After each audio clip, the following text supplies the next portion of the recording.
lately, I've been asking myself this question um, because more and more and more I see people clamoring for, at least some people clamoring for like laissez-faire capitalism, either limited regulation or no regulation whatsoever.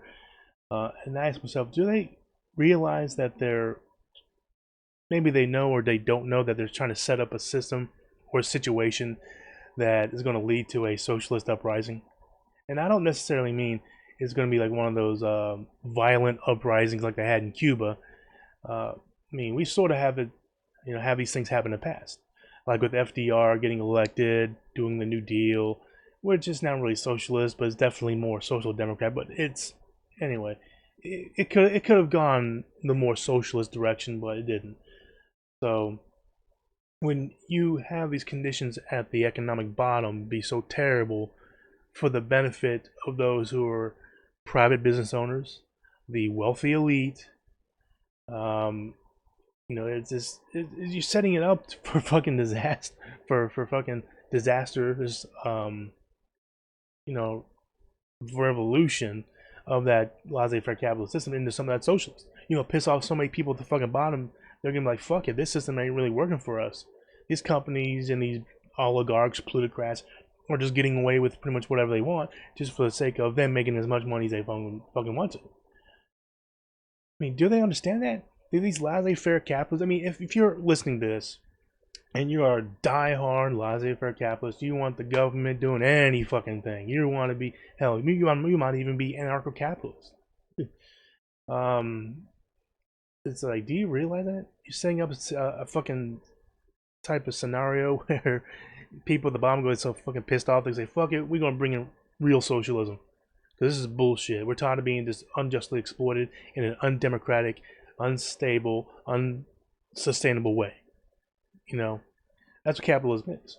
Capitalism is a system that's private ownership of the means of production, and it also happens to be a system where, it's undemocratic, it is unbalanced, it is unsustainable.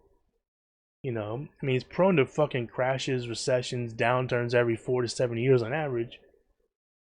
I mean, holy shit. I mean, is that a system you want to go with? A system that just goes boom bust, boom bust, boom bust. Now, sometimes it's not too bad, but sometimes it's fucking horrible. The Great Depression, the Great Recession of 2008, and all the little downturns and recessions in between. I mean, I mean, how can you defend that shit? Well, you could try to say something like, "Oh, maybe it's the best thing." No, there's better solutions out there that are more stable, more beneficial to everyone, at least in part.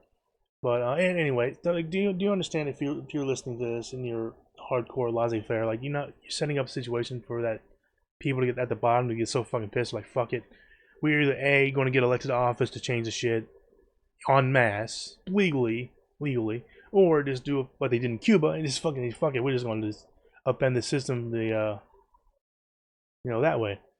I mean, do you not realize that? I mean, it's strange. I'm willing to bet that these laissez-faire capitalists, these people that are like they don't want the government to do anything. All of a sudden, they're going to want the military, the police, other forms of enforcement to come in and crack down on said socialist uprising. I bet they'll be okay with it then. When it comes to the defending their rights and their liberties, they're all about they're all about the state. They're all about the oppressive, crushing, force of authoritarianism. Unless it's about making sure people have health care.